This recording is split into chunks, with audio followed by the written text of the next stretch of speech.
Well, it is springtime in southwest Missouri, and that means it's storm season. And we had an incredible amount of wind the last couple of days. You can kind of see here, look at the garden, you can see all the debris everywhere. It's from the storm last night, even blew some of my tomato cages around. We'll get to that here in just a few minutes, but I also have some repairs I got to do on the quail hutches. So we're going to go out and check and see what the wind and the storm that came through last night did to the quail hutch, because I can tell it's in need of repair, but I had to work today, so I didn't get the chance to get out here and survey it much this morning. Let's take a look here. All right, yeah. Sorry, got a weird angle on the camera, I had to dodge it. Let me set the camera down here. All right, so I don't know if you can see this or not. Yeah, you should be able to see it all. Blew one of my panels off the roof here, so I got to get it all situated, get it screwed back down. It looks like it just took the screws out, so it's not ruined. But man, I got this plastic up here is pretty much done. I'm gonna have to replace this plastic on the roof, keep it dry. Let's see how much water we got inside. Oh yeah, a lot of water. Ugh, poor guys. Wet sand. I gotta get that fixed, because not only is that pretty nasty, because you know, wet quail manure smells awful, so it got the, you know, the inside of here wet pretty good. But it's wet sand, so it's going to be like concrete now. But we'll get that all taken care of later. Right now, I got to get it fixed because we've got more storms coming, probably tomorrow, and I need to get this all fixed up so they have a wind break, because this plastic on the top is all torn loose and pretty much shredded. It's not providing much protection from the weather. Plus, this roof panel being off, I got to get that fixed real quick. Let me go get all my stuff together. We'll get this fixed. We'll take a look and see how the greenhouse held up. I'm kind of curious to see how it's doing, because, like I said, we had a lot of wind, whole lot. We had 35 mile an hour, pretty consistent winds, really, all day yesterday, and 45 mile an hour gusts, and then a storm that came through last night, which I slept through, but I can tell because of all the debris that's everywhere that it was pretty windy last night as well. So we're gonna go check that out and see how it's holding up. It's still standing, so that's a good thing, but we'll check it out and see how well it's doing. I'll be back with you in just a minute. Let me go get my tools and things, and I'll get this roof fixed real quick. All right, so this isn't terribly exciting stuff to watch here, but it's really not too terribly difficult. It's gonna be loud and noisy, isn't it? Just got to get this roof panel all situated and then put a couple of screws through it to hold it down. Let me get it all lined up first. Figure out where it was before. Probably should be wearing gloves, because this sheet metal can be a little sharp. But the wind's died down, so I don't have to worry too much about the wind taking it out of my hands. How we do on this? I think it doesn't look like the exact same spot, but it's pretty darn close. I'll put a screw in it to hold it in place, and then we'll go from there.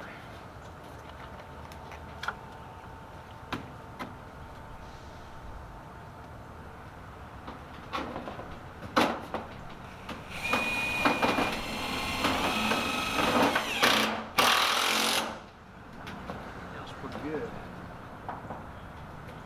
It's a little floppy, but I think we'll be okay with that.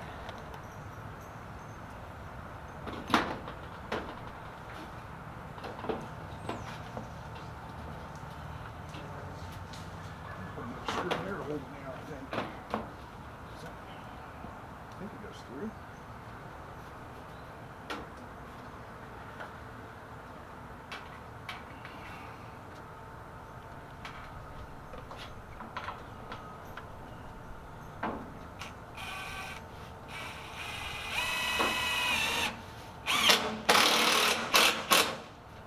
Go. 2 screws in. Just a couple more to go.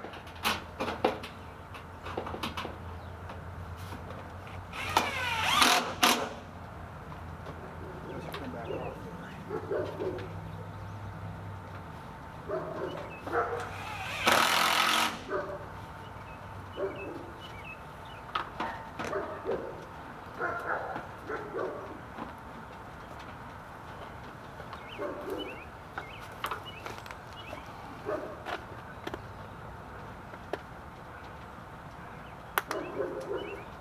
All right, done with the ladder and the drill and the screws. Let me go put that stuff up. I'll get some plastic and we'll get going on fixing the plastic over the roof. So that job's done, and I don't know how well you can see this, but this plastic is pretty much just done. So I'm gonna get some things off of it so they don't flop around. I'm gonna peel it off here and put down a new piece is what I'm gonna do.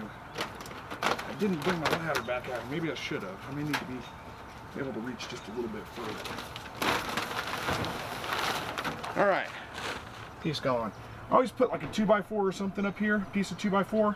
That way the plastic has a little bit of a slant to it and the water runs off of it and doesn't pool up on top of it. But let's see what I can do here. I got a piece of plastic. Yeah, it's plenty big enough. I think it'll work. So let's do, I'm gonna do the back side first, I think. What I'll do is I'll just lay it out there, staple it down, and then measure it out and cut it off where I need to cut it off. Let me find my staple gun. Let's get this back here and see where we're at.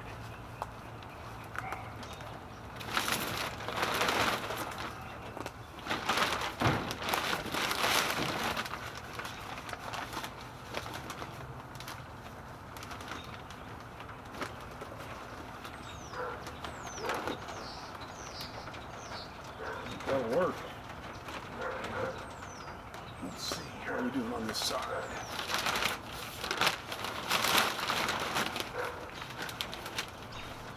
I think we'll start from this corner over here, work my way back. Keep it kind of straight.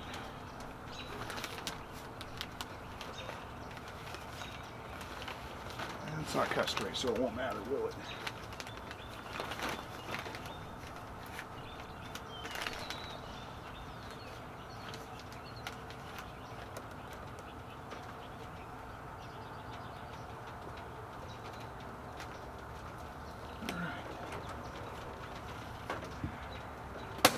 Got a staple in.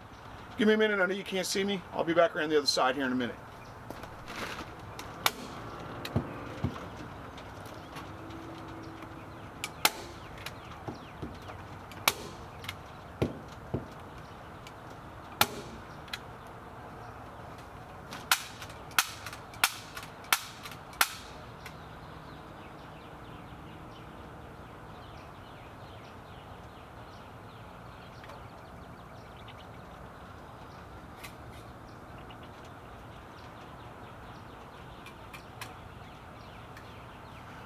Out of staples. Let me go get some more. We'll be back. All right, well, apparently I didn't have the camera going when I was stapling the rest of it on, but that's okay. You don't need to see me do that. It's kind of a chore to get this stuff on there just right. You know, you got to kind of finagle it and staple it and pull it and all that kind of stuff. But I got on there, I got it fairly tight, so I think the water will run off. Shouldn't be a big deal. I got most of the gaps closed up. I think we're doing okay. It's gonna have to do for tonight. We got the roof back on. We got a little bit of shelter for them, so they should be good for tonight. So let's go take a look at the greenhouse, see how the greenhouse is holding up, because I'll tell you, we had a lot of wind, and I don't know how well it's going to hold up with all the wind that's going on. We'll go take a look. We'll see how it's doing. I do have a few things growing in the greenhouse, starting up in the greenhouse. I don't really have much in there right now because, well, I just don't, because I just haven't gotten it in there yet. And it's almost time to take it down already. But you know, some of the seeds I planted inside there in the ground have started to sprout. The squash and, well, basically the squash has sprouted. Maybe a tomato. I'm not sure if it's a tomato coming up or not yet. We're gonna go check on it and see how it's doing. All right, so we're in the garden. Gonna go take a quick look at the greenhouse, make sure it's holding up okay. But before we do that, let's take a look around and see what we got growing out here, because we do have a few things starting. Some things are kind of working, some things aren't, but we'll get to it. Let me get this camera off the tripod so I can show you a little bit easier what we got going on. All right, so if you remember these little greenhouses here I planted my peppers in a couple of weeks ago, that one blew away, so that doesn't have a greenhouse on it anymore, but that's okay. We'll see if anything starts over there. But these other three have held up pretty well. I planted these a couple of weeks ago, and I don't know how well you're gonna be able to see down inside there. You can see inside that hole maybe. Looks like I got a little pepper plant starting up right there. And this one I don't see anything going in there yet, but this one here, again, I don't know how well you're going to be able to see that, but there is a start in there. There is a little pepper plant in there. Now let's turn around. Now I didn't rely on, just that alone. I did start peppers in the house as well, so I've got starts in there in case these don't work. But, it's something to try because I've tried it before. It's worked some, it hasn't worked some. So it's worth trying just to see how well it's going to work, just to see if it does. I find that the peppers that you start in the ground, the tomatoes too, they may be a little bit behind the ones I start in the house because the ones I start in the house are already up, yay tall. But they tend to catch up and do a little bit better in the end. There's no transplant shock, no hardening off, any of those kinds of things. So other things I got going out here, right here, these are my peas that are just starting. You may be having a hard time seeing them. Like right here, there's a pea, and they're just kind of barely starting right now. I planted those a couple of weeks ago, or about a week and a half ago, I don't know, something like that. But anyway, they're starting to come up, and I fashioned this little trellis system right here with just basically a T-post and a square lashing to tie these logs onto it all the way across. They're not logs, they're just sticks that I found out there. All the way across. What I'll end up doing is tying string to those down to a stake and let the peas trellis up that. So I've got peas going all the way through here, all the way down, and they're starting up pretty good right now. Let's go take a look at the greenhouse, see how well it's holding up. I'll show you some of the modifications I made to it. It looks like it's holding up pretty well so far. Yeah, I don't see any obvious issues. Here's what I did. I'll show you. I just did these right here. I put these little grommets in with a grommet kit, and then I staked it down with some tent stakes because, just the weight alone was not holding this thing down. I ended up putting the rocks back on to kind of help weigh it down, but I got these little tent stake grommets every 4 or 5 feet all the way around the greenhouse. And then I also put some weight on the doors because what was happening is the wind was blowing the door. There was no weight on them. The wind was blowing on that, lifting the doors up and then getting inside and pulling up on the greenhouse itself. Go inside, see what we got going on inside the greenhouse. So right here is where I planted some squash. There, and there. And I got 3 of the 4 coming up. And they're doing great. They look good. We had a hard freeze day before yesterday, but these are all, they don't look like they're having any damage. They look like they're fine. Now I did plant tomatoes all along through here by seed. So far, nothing looks like it's coming up until I get down here to the very end. And I'm not 100% sure that's a tomato. So it doesn't look like a tomato right now, but, I just got the camera off. It doesn't look like a tomato right now, but, maybe that's just the first leaves coming up. I don't know. I don't think that worked. But we've got this, kind of gap here, right here. I have a hard time keeping these things zipped. They want to blow open. So it's right here by these tomatoes, and I don't know how well that's holding up. But the greenhouse itself is doing okay. Holding up pretty well. This may be a volunteer cucumber coming up because I had cucumbers planted here last year. So I'm not sure on that. All right, well, it looks like really not too much storm damage. Everything held up pretty well. I was a little worried about the greenhouse because, man, it was windy. Like I said, about 45-mile-an-hour wind gusts. We got more coming tomorrow, but it's holding up so far. All the stuff I've done to tie it down, to stake it down to the ground, I think has probably helped with that. When I had just weight on it, that wasn't doing a good job. The wind was blowing, like I said, under the doors and stuff, and it was lifting the greenhouse up and pulling the sides away. It didn't blow away, it didn't tear up, but I think it would have had I left it like that. So putting these grommets in and these little stakes around it, that really has helped kind of secure it. The quail hutch is fixed, so I'm feeling good about that. I've got tomatoes and peppers started in the house. The tomatoes are about that tall right now. I've transplanted them out of the Aero Garden. I will tell you one thing about that Aero Garden seed starting. If you've seen my video on when I started the seeds, I started them in the Aero Garden with the seed starting kit that came with it. And you just put the seeds in. It works great. It did a great job of starting them. And it says in the instructions when they're about 6 inches tall, go ahead and transplant them out into pots and get them ready to go outside. I didn't wait till they were 6 inches tall. They were probably 3 inches tall, something like that, and they were getting their true leaves on, and I thought it's probably time to go ahead and transplant those out. And when I picked that thing up, I couldn't believe the root system that was underneath that thing. It was almost too late. They were all, I mean, the roots were grown out so much and they were all tangled together. I had to pull them apart. I'm surprised the plants didn't go into shock by losing some roots, but they did okay. They transplanted just fine, look healthy, look happy, no issues. And I've already started herding them off. I've been bringing them out. I left them inside today because it was all rainy and kind of cold and stormy out, and I didn't want to put them outside in that. But when the days are nice and there's not too much, you know, not 50-mile-an-hour winds, maybe I'm exaggerating a little bit there, but when the days are nice and it's not too terribly windy, I'm just going to be bringing them outside. My hope is to bring them inside the greenhouse in the next week or so and just be able to leave them out all the time, because, you know, the nights shouldn't be getting down below 50, and as long as the nights stay 50 degrees or above, all those plants should do just fine. I've also got some asparagus started from seed, from our asparagus seed that in the garden, or in the asparagus garden over there.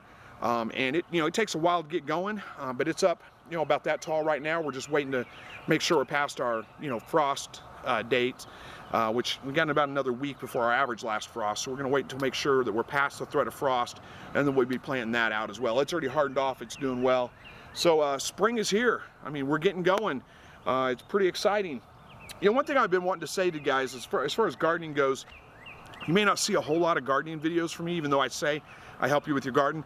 Don't make your gardening harder than it needs to be.